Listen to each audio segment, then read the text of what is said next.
स्वागत है आपका मेरे YouTube चैनल में। तो आज हम लोग पढ़ने वाले हैं कक्षा छठवीं विषय विज्ञान से हमारा पर्यावरण। और ये जो पाठ है हमारा सेकंड पार्ट होने वाला है। तो चलिए पढ़ना शुरू करते हैं। चैनल को सब्सक्राइब कीजिए, अपने मित्रों के साथ ज़रूर इसको शेयर कीजिएगा। तो हम पढ़ने वाले हैं पर्यावरण प्रदूषण के बारे में। तो चलिए देखते हैं क्या होता है पर्यावरण प्रदूषण और किस किस तरह से पर्यावरण प्रदूषण होता है। तो चलिए पढ़ते हैं। तो पहले नंबर पर आता है वायु प्रदूषण। तो वायु प्रदूषण क्या होता है इसके बारे में पढ़ते हैं। तो वायु घटक के ढीले होने का क्या मतलब हो सकता है। आपने देखा होगा कि वाहनों से निकलने वाला धुआं श्वास के साथ शरीर में जाता है तो बेचैनी होती है और आंखों में क्या होती है, जलन होती है। तो जब भी आप गाड़ी वगैरह में सफ़र करे होंगे तो देखे होंगे कि जो जितने भी बड़े बड़े गाड़ी होते हैं, छोटे से लेकर के बड़े गाड़ी, तो उनमें क्या निकलता रहता है, काला धुआं जो है निकलता रहता है। तो क्या होता है कि हमारे श्वास के साथ वो जो है हमारे शरीर में चला जाता है, जिससे क्या होता है हमको एकदम बेचैनी महसूस होती है और हमारे आँख भी जलने लगते हैं। तो यदि घर में चूल्हे या कोई अन्य धुआं भर जाए तो अच्छा नहीं लगता, क्योंकि धुएं में क्या होता है, विषैले गैस होते हैं जो वायु में मिल जाने पर इसे खराब या क्या कर देती है, प्रदूषित कर देती है। तो आप सभी लोग जानते हैं चूल्हा या गांव वगैरह में जो है जलाया जाता है, तो उससे जो है बहुत अधिक मात्रा में काला धुआं मतलब धुआं निकलता रहता है। तो क्या होता है कि जितने भी वायु है उसमें क्या हो जाता है, घुल मिल जाता है। अब जैसे ही वो वायु में मिलता है तो उसको हम श्वास के रूप में क्या करते हैं, ग्रहण करते हैं। तो जिससे क्या होता है, ये जो गैस है वो बहुत ही क्या होता है, विषैला होता है और वायु में मिलता है तो इसको क्या कर देता है, प्रदूषित कर देता है और इसको क्या बोला जाता है, वायु प्रदूषण इसको कहा जाता है। अब क्या होता है कि कारखानों से निकलने वाला धुआं भी वायु को क्या करता है, प्रदूषित करता है। तो जितने भी कारखाने हो गए, उद्योग धंधे हो गए, तो उससे क्या होता है कि बहुत अधिक मात्रा में उनमें से क्या निकलता रहता है, धुआं निकलता रहता है। तो क्या होता है, वायु में मिलता है और उसको क्या कर देता है, प्रदूषित कर देता है। और इस प्रकार वायु में अधिक धूल के कण भी वायु को क्या कर देते हैं, प्रदूषित कर देते हैं और जीवों के लिए क्या हो बन जाता है, खतरनाक बन जाता है। तो वायु में बहुत क्या होता है, छोटे छोटे एकदम धूल के कण होते हैं। तो जैसे ही हम उसको श्वास के रूप में मतलब श्वास से अंदर ग्रहण हो जाता है वो, तो हमारे शरीर के क्या हो जाता है, हानिकारक हो जाता है और हमको बेचैनी महसूस होती है। क्या आपने सड़क के किनारे सूखी पत्तियों के ढेर देखे हैं? तो बिल्कुल देखे होंगे कि आप सभी लोग जानते हैं कि सड़क हो गया तो उसके किनारे कोई पेड़ है तो उसकी जो पत्तियां हैं वो झड़ जाती है, एकदम सूख जा रहती। तो लोग क्या करते हैं, उसको आग लगा देते हैं। अब जैसे ही आग लगाते हैं तो क्या होता है, उसमें से धुआं निकलता है एकदम। और वो जो धुआं है वो कैसा होता है, विषैला होता है और जैसे जो क्या कर देता है, वायु को प्रदूषित कर देता है। अब आप सभी लोगों ने देखा होगा कि जो किसान होते हैं वो क्या करते हैं कि अपने खेत में कटाई के पश्चात फसल कर लिए, अब उसकी कटाई हो जाती है तो उसमें जितने भी सूखे पत्तियाँ, पैरा भूसा जो भी अपशिष्ट बच जाया रहता है फसलों की, तो उसको क्या कर देते हैं, आग लगा देते हैं। अब जैसे ही आग लगाते हैं, उसको जलाते हैं तो क्या हो जाता है, उससे हानिकारक एकदम जहरीला धुआं उससे निकलता है और वो क्या हो जाता है, वायु में मिल जाता है और वायु को क्या कर देता है, प्रदूषित कर देता है। तो इस प्रकार से वायु बहुत क्या मात्रा में प्रदूषित हो चुका है। और जो जितने भी बड़े बड़े शहर हो गए जैसे कि दिल्ली मुंबई वगैरह में, तो वहाँ तो सांस लेना भी बहुत ही क्या है, उसकी हवा में बहुत मुश्किल हो जाता है। अतः यह आवश्यक है कि हम कचरा न जलाएं और दूसरों को भी न जलाने दें। तो मैं आपसे विनती करता हूँ कि आप जो है इन प्रकार के कचरा को आप बिल्कुल भी मत जलाइएगा। और ना ही यदि आप कोई भी दूसरे को देखते हैं तो उसको आप जो है रोक सकते हैं कि ऐसा करना बहुत ही क्या है, गलत है। चलिए आता है सेकंड नंबर पर, जल प्रदूषण। तो सभी जीवधारी के लिए जल बहुत ही आवश्यक है। क्यों? क्योंकि जल ही जीवन है और जल के बिना जीवन की कल्पना नहीं की जा सकती। तो क्या बिना जल के कोई जीवधारी जीवित रह सकता है? बिल्कुल नहीं। क्यों? क्योंकि जल के बिना हम जीवित नहीं रह सकते। इस पृथ्वी पर, इस धरती पर कोई भी जल के बिना जीवित नहीं रह सकता, कोई भी जीवधारी। तो जीवधारियों के लिए कौन सा जल अच्छा है, साफ़ या गंदा? तो स्वाभाविक सी बात है, साफ जल ही सभी के लिए क्या है, अच्छा है। लेकिन आजकल जो भी जल है वो क्या हो रहा है, एकदम गंदा हो रहा है। वो कैसे, चलिए देखते हैं। तो क्या होता है कि नालियों, गटरों आदि का जो गंदा जल है वो क्या कर दिया जाता है, कारखानों से निकलने वाला जितना भी जल है उसको तालाबों में मिल कर के वो क्या कर देता है, गंदा कर देता है। जितना भी नाली हो गया, गटर जितना भी हो गया और कारखानों जितना भी उद्योग धंधे हो गया, तो उससे क्या निकलता है, बहुत अधिक मात्रा में गंदा जल उसको नदी नालों में छोड़ दिया जाता है, तालाबों में छोड़ दिया जाता है। अब जैसे ही उसको तालाब वगैरह नदी नाले में छोड़ते हैं तो क्या होता है कि उससे जितने भी वहाँ रह रहे जीवधारी मछली वगैरह वो क्या हो जाते हैं, मर जाते हैं। और मनुष्य और जानवर यदि वो पानी पी ले तो उसको जो है बीमारी हो सकती है। और चलिए अब आते हैं वर्षा जल संग्रहण। तो वर्षा जल संग्रहण क्या है? तो बारिश के पानी को इकट्ठा करना, उसका भंडारण करने के बाद उसका उपयोग करना जल की उपलब्धता को बढ़ाने का एक तरीका है। और इस प्रकार वर्षा के जल को एकत्र करना क्या कहलाता है? वर्षा जल संग्रहण कहलाता है। तो जब बारिश होती है, बारिश हो रही है, तो चलिए इसके माध्यम से समझते हैं यहाँ पर क्या बताया जा रहा है। ये हो गया आपका घर का छत। तो यहाँ पर बारिश हो रही, तो इस छत के पानी को एक पाइप के द्वारा या टंकी बनवा देते हैं और उसमें इकट्ठा कर सकते हैं। अब इस जल का उपयोग हम अन्य प्रकार से अपनी आवश्यकताओं की पूर्ति के लिए कर सकते हैं।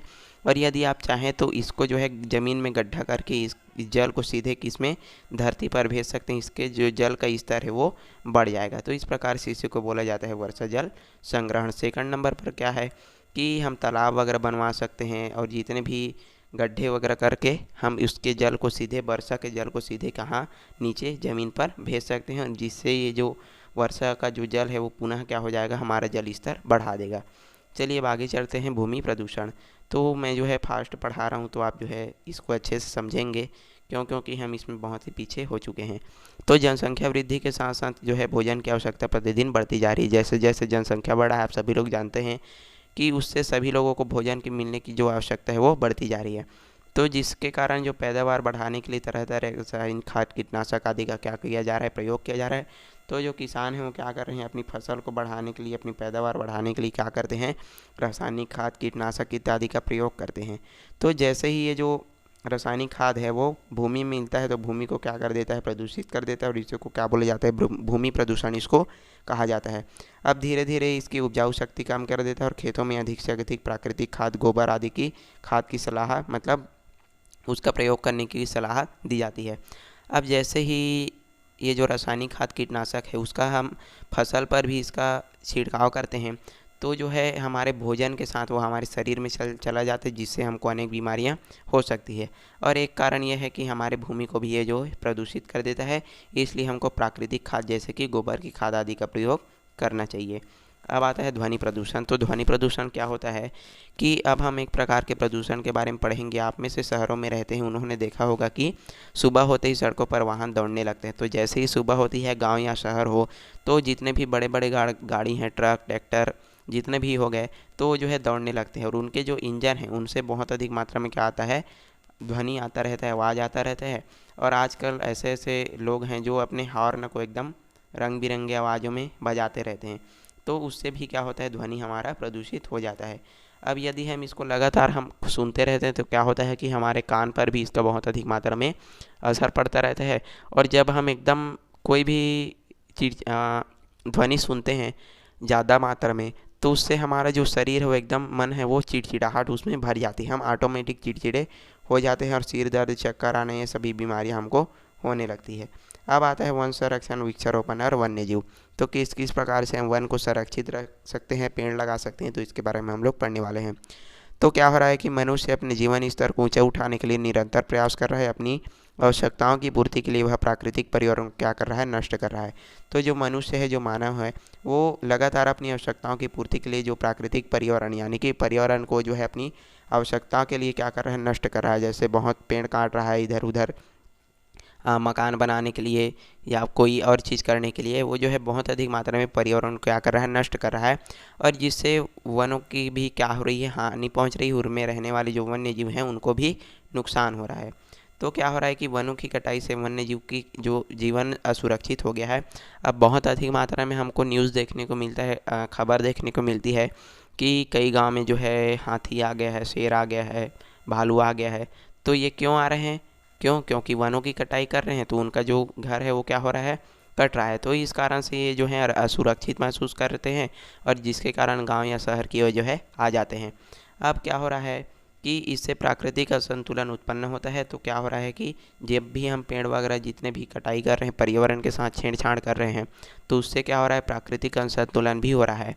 जैसे कि क्या हो रहा है कि बारिश के दिनों में गर्मी हो जाती है, गर्मी के दिनों में बहुत अधिक मात्रा में बारिश हो रही है।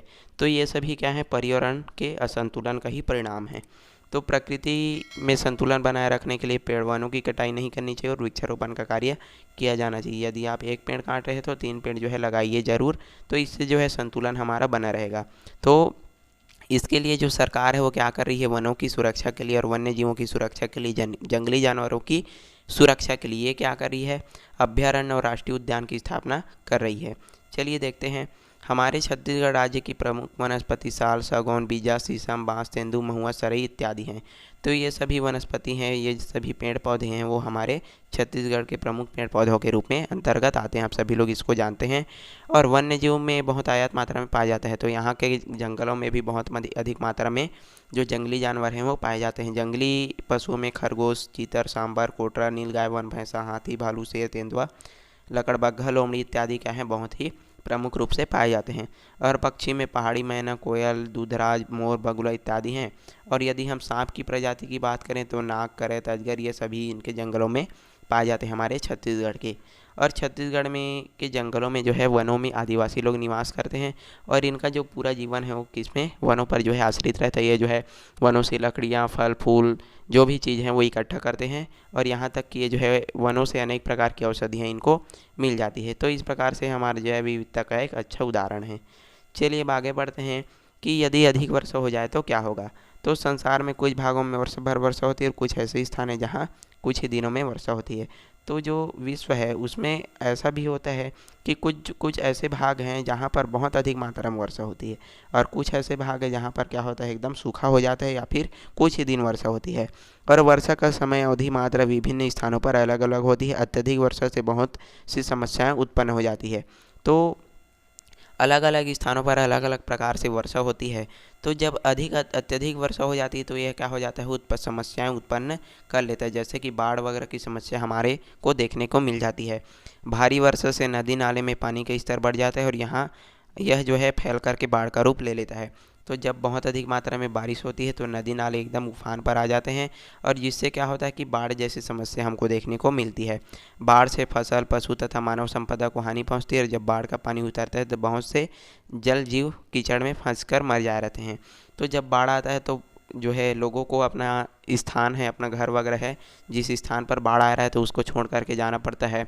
यातायात पूरी तरह से प्रभावित हो जाता है, लोग एक स्थान से दूसरे स्थान तक नहीं जा सकते। तो इस प्रकार से जब बहुत अधिक वर्षा होती है तो इन सब मुश्किलों का हमको सामना करना पड़ता है। और क्या होता है कि इस समय बहुत से रोगों और रोगाणु क्या हो जाते हैं, उत्पन्न हो जाते हैं और कई बीमारियां भी फैलाते हैं। अब क्या होता है कि यदि बहुत समय तक वर्षा न हो तो क्या होगा, तो क्या होगा, अकाल पड़ जाएगा, सूखा पड़ जाएगा। यदि किसी क्षेत्र में एक या उससे अधिक समय तक वर्षा न हो तो क्या होगा, यदि ऐसा हो तो उस क्षेत्र में कुएं, तालाब, पानी के स्तर क्या हो जाएंगे, कम हो जाएंगे और कुछ तो पूरे सूख जाएंगे। तो यदि कोई भी एक साल यदि वर्षा न हो तो क्या होगा कि जितने भी कुएं, तालाब, नलकूप वगैरह हैं वो क्या हो जाएंगे, पूरी तरह से सूख जाएंगे। और इसको क्या कहते हैं, सूखा पड़ना कहते हैं। और इसी को क्या बोला जाता है, सूखा पड़ना इसको बोला जाता है। और वाष्पन के कारण भूमि से लगातार पानी की हानि होती रहती है, जिसके कारण मिट्टी सूख जाती है। अब वाष्पन क्या है, ये हो गया हमारी मिट्टी और ये हो गया हमारा सूर्य। तो सूर्य से जितना भी गर्मी है वो इसमें आता रहता है और जितने भी जल हैं वो वाष्प बन करके इधर उधर उड़ते रहते हैं। तो इसी को बोला जाता है वाष्पन की क्रिया। तो सूखा पड़ने पर ये जो खाद्यान्न है एवं चारा जो है प्राप्त करना क्या हो जाएगा, कठिन हो जाएगा। जब पानी ही नहीं गिरेगा तो हम कहाँ से फसल उगाएंगे। तो आपने अखबार और टेलीविज़न में सूखे के बारे में ज़रूर सुना होगा। तो आप देखे होंगे कि सूखा कहाँ कहाँ किस प्रकार से होता है। तो क्या आप जानते हैं कि इन क्षेत्रों में रहने वाले लोग किन किन कठिनाइयों का सामना करना पड़ता है। तो जब भी कोई स्थान पर सूखा पड़ता है तो उनको बहुत सारी कठिनाइयों का सामना करना पड़ता है। उनके पास खाने के लिए मतलब फसल वगैरह उत्पादन में बहुत अधिक समस्या हो जाती है। यहाँ फसल को छोड़ो, यहाँ तक कि पानी की समस्या उनको हो जाती है। और इन परिस्थिति में पशु वनस्पति पर क्या प्रभाव पड़ता है, अपने शिक्षक मित्रों और परिवार के सदस्य के चर्चा कीजिएगा। तो आप जो है चर्चा कर सकते हैं। और हम जानते हैं कि पृथ्वी पर उपयोग के लिए उपलब्ध जल की मात्रा बहुत क्या है, सीमित है। जबकि जनसंख्या वृद्धि और अति उपयोग के कारण इसकी मात्रा घटती जा रही है। इसलिए आवश्यक है कि जल का विवेकपूर्ण उपयोग किया जाए और सावधानी बरती जाए, जिससे जल का अपव्यय क्या हो ना हो। तो हमको जल को जो है सोच समझ करके क्या करना चाहिए, उपयोग करना चाहिए। क्योंकि जिस तरफ जो है पानी की बहुत क्या है दिक्कत है, वो लोग जो है असली में जो है जल का महत्व समझते हैं। और जिधर पानी का स्तर ज़्यादा है वो लोग क्या करते हैं, नल चल रहा है मतलब चल रहा है, पानी बह रहा है मतलब बह रहा है। तो हमको इस प्रकार से नहीं करना है, जल का उपयोग अच्छे से करना है, सावधानी से करना है।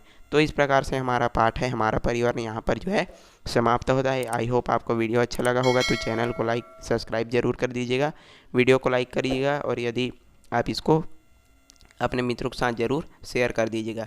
चलिए मिलते हैं अगले वीडियो में, तब तक के लिए धन्यवाद।